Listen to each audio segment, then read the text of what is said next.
What came next was Joe Montana's last summit, and one of the cleanest quarterback seasons anyone had seen. The 49ers became a weekly demonstration of how to break a defense without hurrying. Wide margins, calm endings, another Super Bowl that turned into a televised clinic.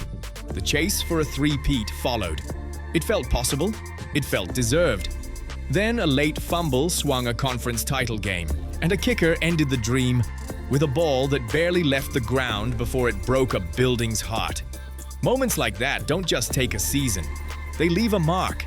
Then came the injury that changed everything. An elbow, a tendon, a long, cold rehab. The franchise had to make a choice it had avoided for years. Young finally had the huddle without an asterisk. Change wasn't looming anymore. It was happening. If taking over for a legend were only about talent, the story would be short. Young had more than enough. Quick eyes, quick feet, ball out on time. But the job wasn't just to move the chains, it was to outpace memory. Every big throw came with a silent comparison.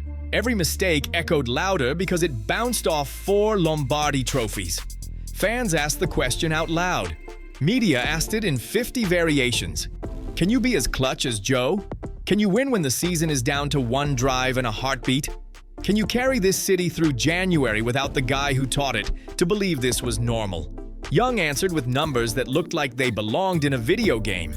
Efficiency crested, touchdowns piled up, the offense ran downhill.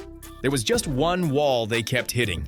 A young dynasty in Dallas with speed everywhere and a nasty habit of ending San Francisco winters early.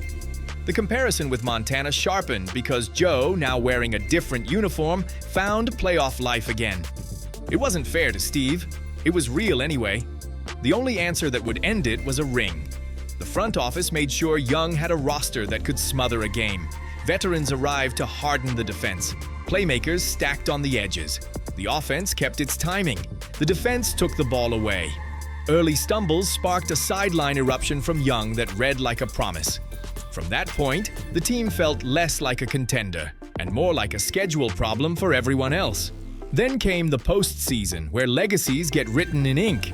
San Francisco knocked out its main rival with a fast start that felt like payback for 2 winters of frustration. And 2 weeks later, Steve Young walked into the Super Bowl and turned it into proof.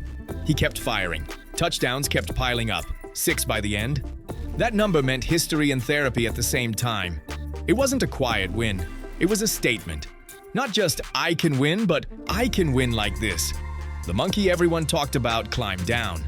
The shadow everyone mentioned finally stepped back.